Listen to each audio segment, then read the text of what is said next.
Our second reader is a former Tuesday Funk co-host and author of the memoir The Accidental Tourist, Confessions of a Reluctant Missionary. Terrorist, sorry. Man, I need to update my glasses so badly. Anyway, The Accidental Terrorist, Confessions of a Reluctant Missionary. And I was so confident in my pronunciation here. Anyway, not to mention more than 36 short stories. His poetry has appeared in Sunstone, Analog, and Asimov's, and is forthcoming in Newton Literary. His prose has been shortlisted for the Hugo Award, Nebula Award, Theodore Sturgeon Memorial Award, and Association of Mormon Letters Award. He lives in exile in New York City, where he hosts and produces the Line Break reading series, edits the online literary journal The Piltdown Review, submit your stories today, and occasionally tells stories on stage. When not doing any of that stuff, he enjoys sneaking onto other people's television specials. Please welcome back to Tuesday Funk, Bill Shunn.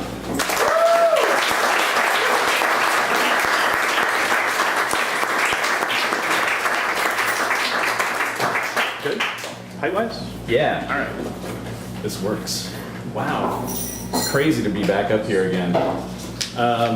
When I was hosting Tuesday Funk, which I did for about 3 years, I became something of an accidental poet as well, because I set myself the challenge to write a new poem and read it for every show. So I'm going to be reading poetry tonight. Some of it's going to be new poems, and some of them are going to be classics from the old days of Tuesday Funk.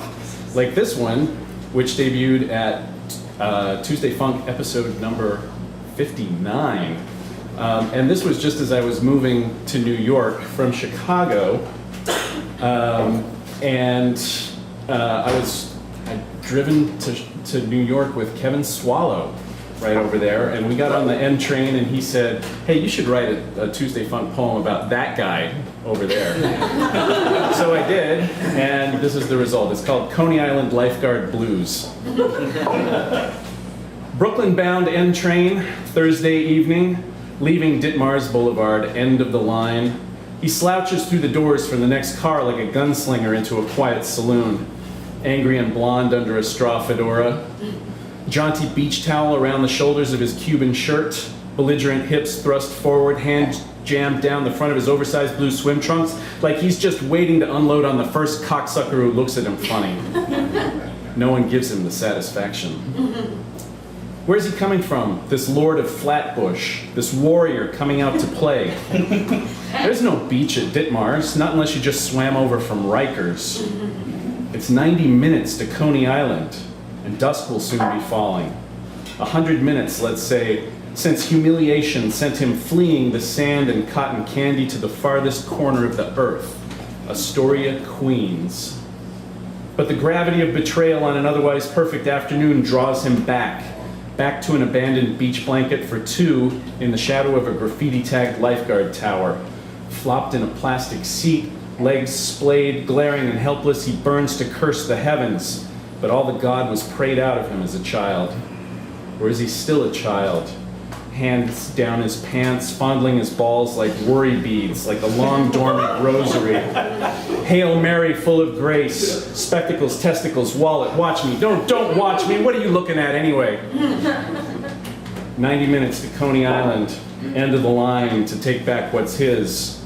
Or, more likely, kick sand in the face of the moon. And that poem's gonna be published in the next issue of Newtown Literary, as is this one, which is a brand new poem. It's called Erasure. This morning, I came downstairs to find that you'd thrown out all the pictures of us. But not just that, you'd thrown out all the pictures of me as well. As if you didn't just want to erase me from your life, which I could understand, but as if you wanted to erase me from my own. Maybe that's the way life is. We walk through it towing a giant eraser in our wakes, a magnet inexpertly wiping the tapes.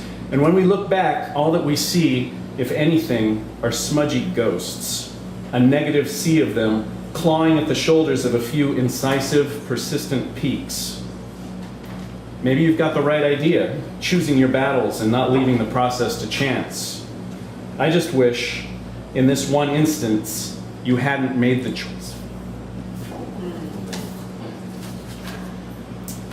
Right. This one's a little more fun. Back in 2012, we did a special edition of Tuesday Funk at Open Books. And this was a benefit for the Chicago Writers Conference. And as part of that, I wrote this poem, which is called Telegraph, and was published earlier this year in Analog, science fiction magazine.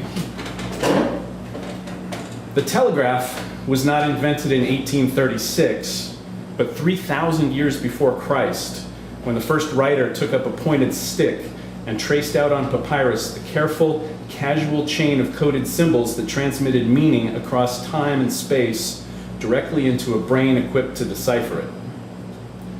The telephone was not invented in 1876, but over 5,000 years ago, when the first writer took up a pointed stick and scratched out the vibrations in clay that tickle the tympanic membrane of the heart with thoughts conceived in days older than dirt. Telepathy was not invented in 2170, but 40,000 years before Christ, when, by the light of smoky torches, the first writer poured out his heart in ochre, hematite, and charcoal, unable in any other way to express the experience of stalking a god and slaying it with a pointed stick. Right. This is another new one, which is out in the current issue of Asimov's science fiction on newsstands now. It's called The Golem. The golem lies on its back, unseeing eyes, seeing a ceiling which might as well be its sky, while I stand outside and count the stars. See the golem at the bar, numbing its numbness, never tasting the number 7, while I pick up the tab and pursue you through the night. The golem stares a hole through the television screen where I am an outlaw for your love, its pulse never quickening. The golem reads the New York Times, all the war and betrayal and stupidity, in one eye and out the other, while I cross hot coals both ways for you. Look, see the golem idly touch its brow, the inscription that holds it in thrall carved deep with a knife of gold in runes of power from a dead language. It rubs away a formless ache, the golem without a thought in his head, while I crack the corners of my carapace and emerge sticky and glistening. Now look at the golem, banded and bound. Now look at me, free. Look at me, me. Okay. We're gonna go way back to Tuesday Funk number 40 for this one. December 6th, 2011. There probably had been a school shooting. That's the only way I can explain this poem, but it's more, I hope it's more fun than that makes it sound. This is called My Trench Coat. I used to wear a trench coat when I was in high school, black. I wore aviator sunglasses too, and a fedora. I didn't want to hurt anyone who wasn't corrupt. I thought that was how a proper investigative reporter should dress. I took some shit for the trench coat, but not as much as you'd think. It even helped me get a girlfriend, believe it or not. She was on the drill team. True story. But I never once thought of bringing a gun to school. That wasn't what the trench coat stood for. Maybe once or twice I thought about it. Jeff Sampson. Sharpen your own fucking pencil, bitch!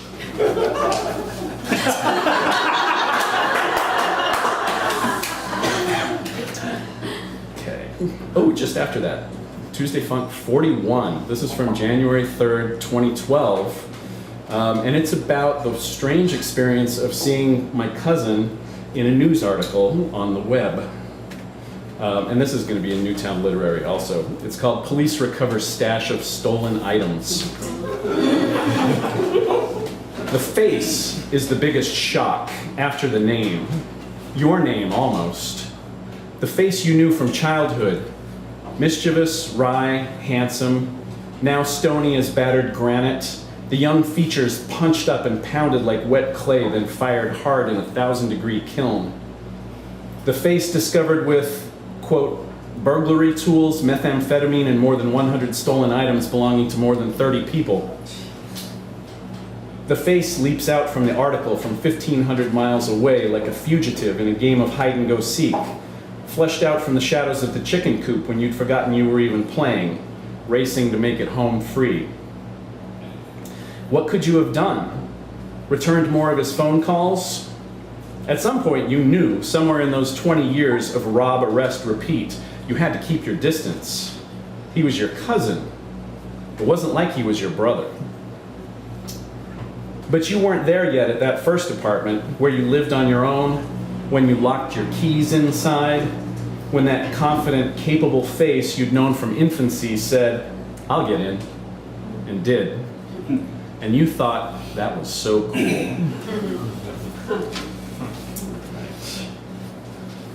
Okay. Then one from Tuesday Funk 51 in November 2012. This was another suggestion from Kevin, who I guess you were my poetic muse, man. Too many days drinking up Yeah. punch, I think. Kevin said, "You should do something like these tasting notes on the hop leaf menu." So this is called Tasting Notes. Malt, caramel, subtle peppery undertone. Juniper, crisp pine, grapefruit aroma. Chocolate, mellow hops, rich toffee notes, freshly baked biscuits. Clean desert aroma, citrus weed, tangy cactus spine, horse blanket. Slight nuttiness, hints of bourbon, smoked rubber, magnesium flare.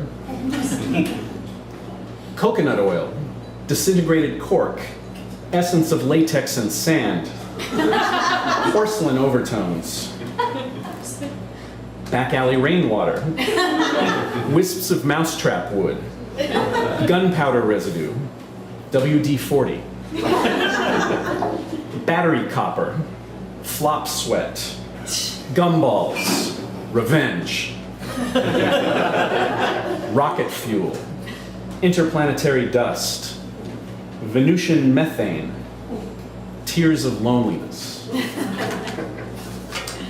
All right, and I think I have time for one more. Let's see if I can get through this. One of the most frequent subjects of poems that I read at Tuesday Funk, I think, was my dog Ella. So this is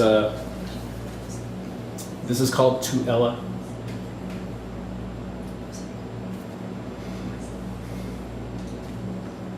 I dreamed of you last night, but it wasn't you. It was another dog who looked just like you. But I was only borrowing her at the whim of some unseen and uncaring entity. Sometimes the dog was there, sometimes she wasn't. I could not predict when. I wanted to protest the unfairness of it all, but there was no one to hear. It was only a dream, I know, but it was true to this extent. I will only have you again when I dream.